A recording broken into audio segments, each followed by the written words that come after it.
Tesla stock zooming to the upside. And this guy took a huge risk.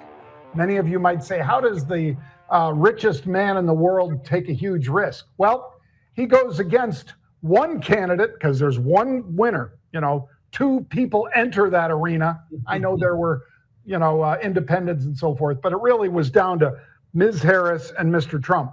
And if you pick the wrong side and you're the richest man in the world, you could find your wealth cut in half pretty darn quick. Oh, yeah. Well, instead, the stock rockets to a high on the day of 289.59. It's holding on to 287.30 right now. It is up $36, Mark. Bang. Love that. I love that. I will say this, John. It's going to be very interesting to see how all of this plays out. And people have asked me, they've said, look, Trump's not exactly pro-EV.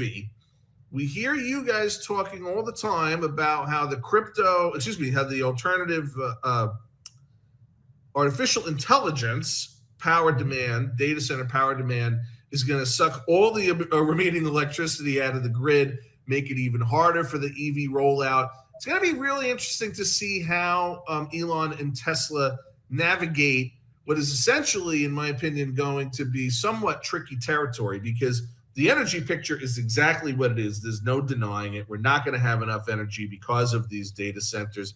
We saw news yesterday and the day before about some regulatory headwinds for Zuckerberg and Meta's nuclear ambitions in terms of ways to power their data centers.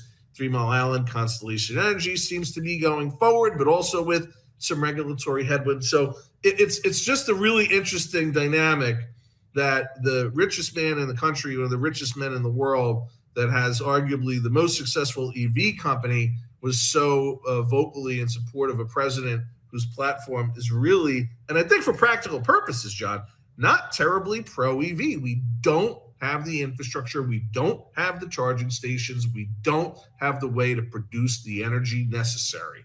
Just practical and harsh realities. Doesn't mean I don't care about the environment. I'm just a realist, and so is Donald Trump.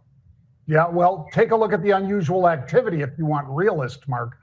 I'll tell you, realist is that the stock, when 20,000, that's 2 million shares, folks, of a $250 stock. So that is $500 million worth of stock. You just take 100 shares per option, times those 20,000, times where they can convert, and you say, oh my gosh, $500 million? Yeah. So if you want trades like that, come on over to marketrebellion.com. We got a lot of them. Yeah, all right, Mark. What was the date of that one, John? That was 5-6 days ago? That most recent one was, I think, Mark. Yeah, the 24th. Look at that. Yeah. Yep. Jeez. So big trades. Thanks, Jared. Big trades.